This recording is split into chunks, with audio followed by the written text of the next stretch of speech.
حسین اللباس، میں حسین اللباس، میں حسین اللباس، میں حسین اللباس، میرا یہ راستہ حق کا ہے راستہ۔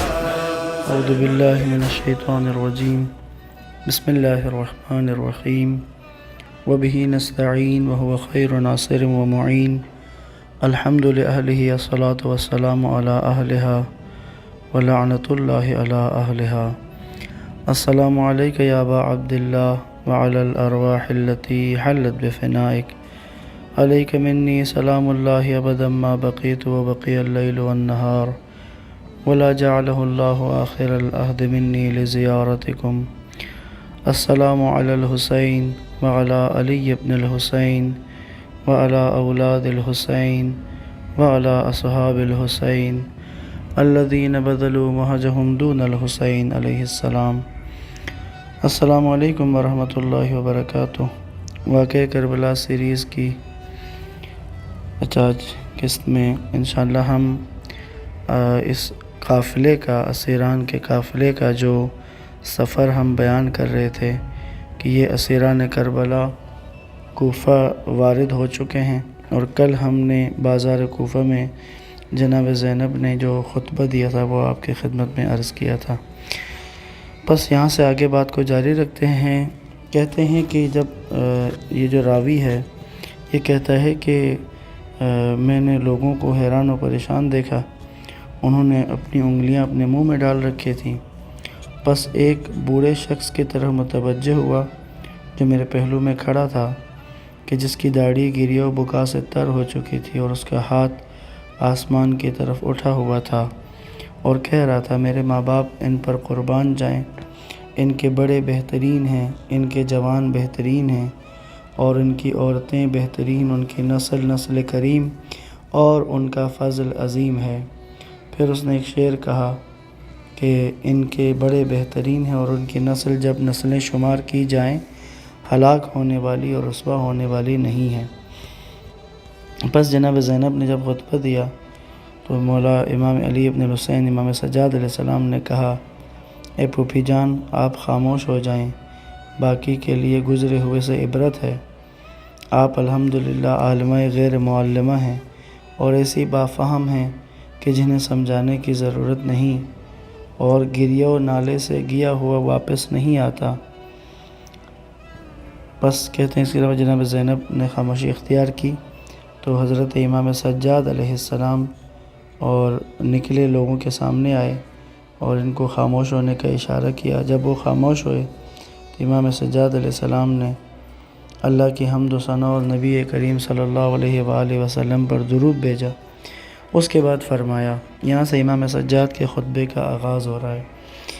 امام علیہ السلام نے فرمایا، اے لوگو جو مجھے پہچانتا ہے اور جو نہیں پہچانتا، جو مجھے پہچانتا ہے وہ تو جانتا ہے، جو مجھے نہیں پہچانتا وہ جان لے کہ میں علی ابن الحسین ابن علی ابن ابی طالب ہوں۔ میں اس کا بیٹا ہوں جو فرات کے کنارے ذبح ہوا، بغیر اس کے کہ اس سے کسی خون کا مطالبہ رکھتے ہوں۔ میں اس کا بیٹا ہوں جس کی حد کے حرمت کی گئی اور اس کا مال لوٹ لیا گیا اور اس کے اہل و عیال قید کر لیے گئے۔ میں اس کا بیٹا ہوں جسے ہر طرف سے گھیر کر قتل کیا گیا۔ اے لوگو، میرے لیے فخر کی بات یہی میرے لیے فخر کے لیے کافی ہے کہ میں حسین ابن علی کا بیٹا ہوں۔ اے لوگو، میں تمہیں خدا کی قسم دے کر پوچھتا ہوں، کیا تم بھول چکے ہو کہ تم نے میرے باپ کو خط لکھے تھے؟ جب انہوں نے تمہاری دعوت کو قبول کر لیا تو تم مکر و فریب کے راستے پر چلے گئے۔ کیا تمہیں یاد نہیں آتا کہ تم نے میرے باپ کے ساتھ عہد و پیمان باندھے تھے اور ان کی طرف بیعت کے لیے ہاتھ بڑھائے تھے، پھر انہیں قتل کیا اور وقت آنے پر ان کا ساتھ نہیں دیا؟ پس ہلاکت ہو تمہارے لیے ان اعمال کی وجہ سے جو آخرت کی طرف بھیج چکے ہو۔ کتنی بری رائے ہے جو تم نے اپنے لیے پسند کی ہے۔ کس آنکھ سے تم رسول خدا کی طرف دیکھو گے؟ جب وہ تم سے فرمائیں گے کہ تم نے میری اطرت کو قتل کیا تھا اور میری حد کی حرمت کی تھی، تم میری امت سے نہیں ہو۔ کہتے ہیں امام سجاد علیہ السلام کا جب خطبہ یہاں تک پہنچا تو ہر طرف سے گریہ ہونے لگا، آوازیں گریہ کی بلند ہوئی۔ امام علیہ السلام نے اس کے بعد دوبارہ گفتگو شروع کی اور فرمایا، خدا رحم کرے اس شخص پر جو میری نصیحت قبول کرے، میری وصیت کو خدا، رسول اور اہل بیت کی راہ میں یاد رکھے، کیونکہ ہمارے لیے رسول خدا کی ذات میں شائستہ متابعت اور بہترین جائے اقتدا ہے۔ سب لوگ کہنے لگے، اے فرزند رسول، ہم سب آپ کے فرمان کو قبول کرتے ہیں، آپ کے عہد و پیمان کی نگہبانی کرتے ہیں، آپ کے حکم کی اطاعت کرتے ہیں، آپ سے کبھی بھی روگردانی نہیں کریں گے، جو حکم آپ صادر فرمائیں ہم اطاعت کے لیے تیار ہیں۔ خدا آپ پر رحم کرے، جس سے آپ چاہیں گے جنگ کریں گے اور صلح کریں گے، ہر اس کے ساتھ جس کے ساتھ آپ صلح کریں، یہاں تک کہ ہم انتقام کے لیے اس کو پکڑ کر لائیں گے جس نے آپ پر ظلم کیا۔ جب ان لوگوں نے یہ جواب دیا تو امام علیہ السلام نے کہا، افسوس ہے ان باتوں پر، چھوڑو ان باتوں کو، اے ہیلہ بازو، تم نے سوائے دغا و فریب کے کوئی صفت نہیں اپنائی۔ میں تمہارے دھوکے میں نہیں آتا، تمہارے اور تمہاری خواہشات کے درمیان حائل پیدا ہو گیا ہے، کیا پھر ارادہ کر لیا ہے کہ مجھ سے وہی سلوک کرو جو میرے باپ دادا سے پہلے کیا ہے؟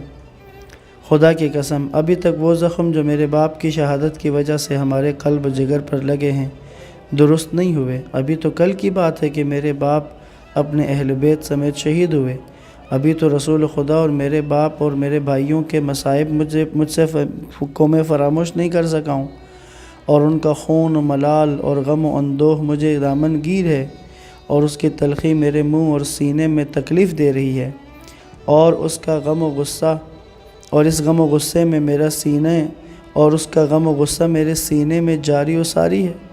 میں تم سے یہی چاہتا ہوں کہ نہ ہمارا ساتھ دو، نہ ہمارے خلاف کچھ کرو۔ اور کچھ اشعار کہے جس کا ترجمہ یہ ہے کہ کوئی حرج نہیں اگر حسین شہید ہو گئے، ان کے باپ تو حسین سے بہتر اور مکرم تر تھے۔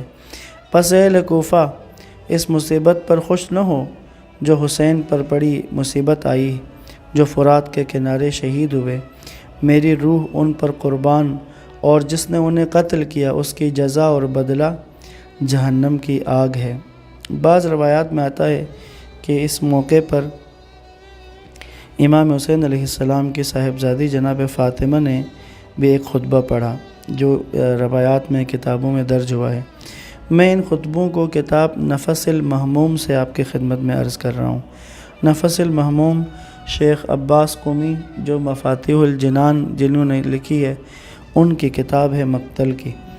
پس جناب فاطمہ بنت الحسین نے کہا کہ خدا حمد ہے خدا کی، ریت کے ذرات اور سنگریزوں کی تعداد میں اور عرش سے لے کر فرش تک کے وزن کے برابر، میں اس کی حمد کرتی ہوں اور اسی پر ایمان رکھتی ہوں اور اسی پر توکل کرتی ہوں۔ میں گواہی دیتی ہوں کہ اللہ کے سوا کوئی معبود نہیں، وہ ایک اکیلا ہے جس کا کوئی شریک نہیں، اور محمد صلی اللہ علیہ وآلہ وسلم اس کے عبد اور رسول ہیں، اور آپ کی اولاد فرات کے کنارے کسی خون کے مطالبے کے بغیر بے گناہ ذبح کیا گیا۔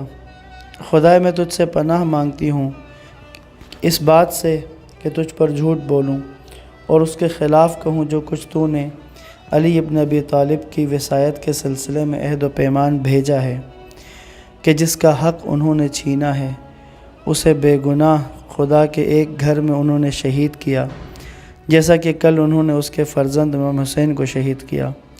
ہاں، ایک جماعت تھی جو زبانی مسلمان تھے، نابودی ہو ان کے لیے، آپ سے پیاس دور نہ ہو سکی، نہ ان کی زندگی میں نہ موت کے بعد، یہاں تک کہ تو نے ان کی روح کو قبض کیا۔ قابل تعریف نفس اور پاکیزہ اصل ہے جس کے مناقب مشہور اور مذاہب و طور طریقہ معروف ہے۔ تیرے معاملے میں کسی ملامت کرنے والے کی ملامت اور مذمت کرنے والے کی مذمت کی پرواہ نہیں کرتا۔ اے پروردگار، بچپن سے تو نے اسے اسلام کی طرف ہدایت کی۔ امام حسین علیہ السلام کے بارے میں جناب فاطمہ بنت الحسین بتا رہی ہیں کہ پروردگار بچپن سے تو نے اسے اسلام کی طرف ہدایت کی اور بڑے ہونے کے بعد اس کے مناقب قابل تعریف ہیں۔ وہ ہمیشہ تیرے اور تیرے رسول صلی اللہ علیہ وآلہ وسلم کے مقابلے میں مخلص رہا، یہاں تک کہ تو نے اسے اپنے قبضے میں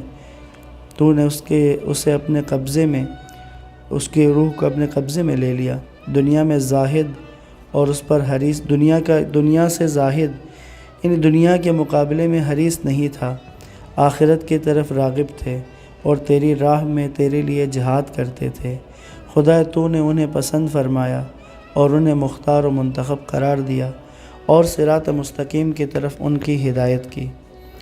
کہا پھر اے اہل کوفہ، اے اہل مکر و عذر و تکبر، ہم اہل بیت ہیں کہ اللہ نے ہمارے امتحان کے ذریعے تمہارا امتحان ہمارے ذریعے کیا، پس اس نے ہماری آزمائش کو حسن و اچھا قرار دیا اور اپنا علم ہمارے پاس اور اپنی فہم ہمیں عطا کی۔ ہم اس کے علم اور اس کے فہم و حکمت کا ظرف و دعا ہیں اور اس کے شہروں میں اس کے بندوں پر زمین میں اس کی حجت ہیں۔ ہمیں اللہ نے عزت دی اپنی کرامت کے ساتھ اور ہمیں فضیلت بخشی اپنے نبی صلی اللہ علیہ وآلہ وسلم کی وجہ سے۔ اپنی بہت سی مخلوق میں سے ان پر ہمیں رسول خدا کی وجہ سے کرامت دی اپنی بہت ساری مخلوق پر۔ پس تم نے ہماری تکذیب کی، ہم کہ جو تمہارے لیے اللہ کی نعمت تھے تم نے اس نعمت کا کفران کیا، ہم سے جنگ کرنے کو حلال سمجھا اور ہمارے اموال لوٹنے کو جائز قرار دیا، گویا کہ ہم ترک یا کابل کی اولاد ہیں، جیسا کہ تم نے کل ہمارے جد امجد مولا علی کو شہید کیا تھا، اور تمہاری تلواروں سے ہم اہل بیت کا خون ٹپکتا ہے قدیمی کینے کی بنیاد پر، جس سے تمہاری آنکھیں ٹھنڈی ہوئی اور تمہارے دل خوش ہوئے، اللہ پر جرأت کرتے ہوئے اور مکر فریب کرتے ہوئے، اور اللہ بہترین جزائے مکر دینے والا ہے۔ بس تمہارے دل ہمارے خون بہانے اور ہمارے مال لوٹنے سے خوش نہ ہوں، کیونکہ جو عظیم مصائب ہمیں پہنچے ہیں اور جو بڑی بڑی تکلیفیں ہم نے جھیلی ہیں۔ زمین، اس کے بعد ایک آیت کی بیچ میں تلاوت کی ہے، سورہ حدید کی آیت نمبر 22 اور 23 ہے۔ زمین میں اور تمہاری جان میں کوئی مصیبت نہیں پہنچتی مگر وہ جو کتاب میں ہے، اس سے پہلے کہ ہم اسے شفا بخشیں، کیونکہ خدا پر آسان ہے تاکہ تمہیں افسوس نہ ہو اس پر جو تمہارے ہاتھ سے گیا، اور تمہیں خوشی نہ ہو اس چیز پر کہ جو تمہیں مل گئی۔ خدا کسی ایسے شخص کو دوست نہیں رکھتا جو فخر و تکبر کرے۔ ہلاکت ہو تمہارے لیے، پس لعنت و عذاب کا انتظار کرو، گویا وہ عذاب تم پر نازل ہو چکا ہے اور متواتر آسمان سے عذاب نازل ہو رہے ہیں، پس وہ تمہیں نابود کرے گا اس وجہ سے، یعنی جو تم نے کیا ہے، مولا حسین کو شہید کیا اس وجہ سے، اور وہ تمہیں ایک دوسرے کی جان میں ڈال دے گا، پھر قیامت کے دن تم دردناک عذاب میں مبتلا رہو گے اس ظلم کی وجہ سے جو تم نے ہم پر کیا۔ خبردار، اللہ کی لعنت ہے ظالموں پر، ہلاکت ہو تمہارے لیے۔ کیا تم جانتے ہو کہ تمہارے کس ہاتھ نے ہم پر سرکشی اور زیادتی کی ہے؟ کون سا نفس ہے کہ جو ہم سے جنگ کرنے کی طرف راغب ہے؟ یا کس پاؤں سے تم ہماری طرف چلے ہو ہم سے جنگ کرنے کے لیے؟ تمہارے دل سخت ہو گئے ہیں اور تمہارے جگر موٹے ہو گئے ہیں، تمہارے دلوں پر مہر لگ گئی ہے، تمہارے کانوں اور آنکھوں پر مہر لگی ہوئی ہے، شیطان کا جادو تم پر چل گیا ہے اور شیطان نے تمہیں امید دلائی ہے، تمہاری آنکھوں پر پردہ ڈال دیا ہے، پس تم ہدایت حاصل نہیں کر سکتے۔ ہلاکت ہو تمہارے لیے اے اہل کوفہ، کتنے ایسے انتقام تمہارے ذمے تھے جو تم نے رسول اللہ کے خاندان سے لینے تھے، اور تم نے رسول اللہ کے بھائی سے یعنی مولا علی کی اولاد سے تم نے لینے تھے، پس تم لوگوں نے دھوکہ دیا اور اولاد علی کو، اولاد رسول کو قتل کیا، اور کہا کہ تم لوگ اس پر فخر کر رہے ہو کہ تم نے اولاد رسول کو قتل کیا ہے، پس یاد رکھو تم نابود ہو جاؤ گے۔ یہاں پر اختتام کر رہا ہوں آج کے درس کا انشاءاللہ۔ اگلا جو خطبہ ہے جناب ام کلثوم کا، وقوف ہے وہ انشاءاللہ کل کی گفتگو میں عرض کروں گا۔ والسلام علیکم ورحمۃ اللہ وبرکاتہ۔